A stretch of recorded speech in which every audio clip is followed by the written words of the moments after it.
Thank you, Mr. Chairman. Mr. Miller.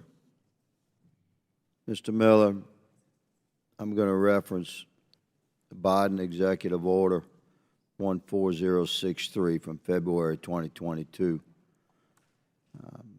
use of project labor agreements for federal construction projects. That's what we're going to discuss. Earlier you stated you weren't familiar with the executive order by number, so I'm just clarifying. We're talking about the Biden administration's mandate for federal projects over $35 million to use labor unions. You familiar? I am. Okay, good.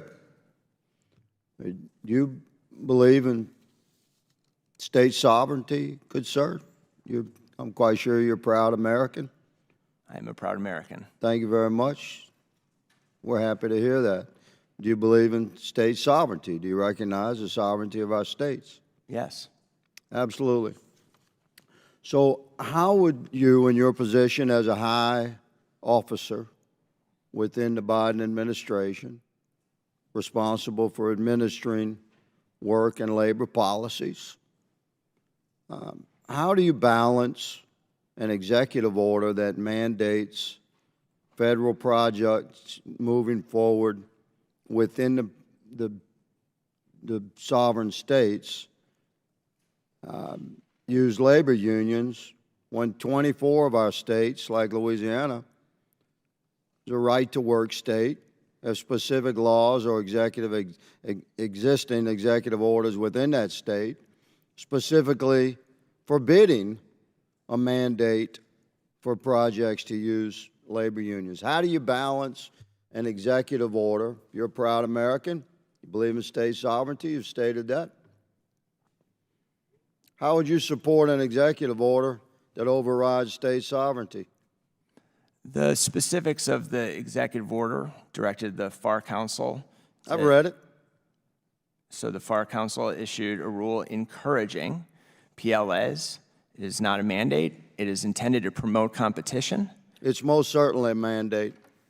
We're not going to get into the weeds about that. It's going to be argued in court, and we're going to win. But in the meantime, the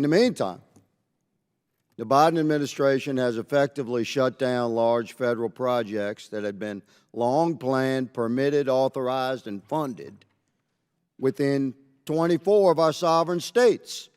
There's a massive transfer of wealth from red states, not just to blue states, but actually to labor unions within the blue states in an election year.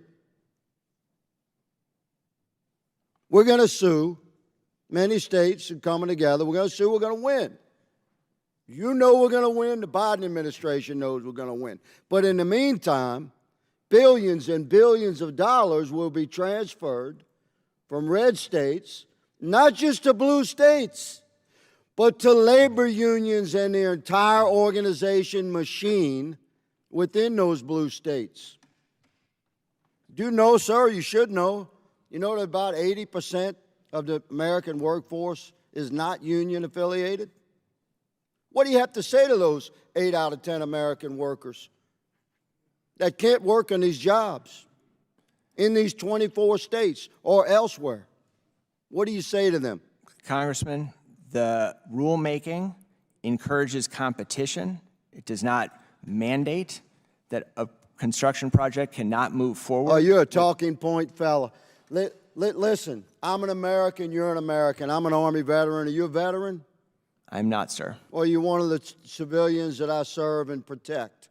I appreciate your service. So this is just two Americans talking. What do you tell one of the 80% of American workforce that no longer qualifies to work on billions of dollars worth of federal projects? What do you tell that man? I'm not asking you, Jamie. I'm asking Mr. Miller. I want every single American to have access to skills and a high-quality job. That's your answer? You want every American to have a high-quality job? Again, sir. That's a talking point. Congressman. How do you respond to the family that cannot work? You know what's going to happen? The federal government going to push these states too far. If I was a governor, I would seize those projects and put them 100% under the sovereignty of my state. Would remove the federal government from the formula completely. Mr. Chairman, I yield.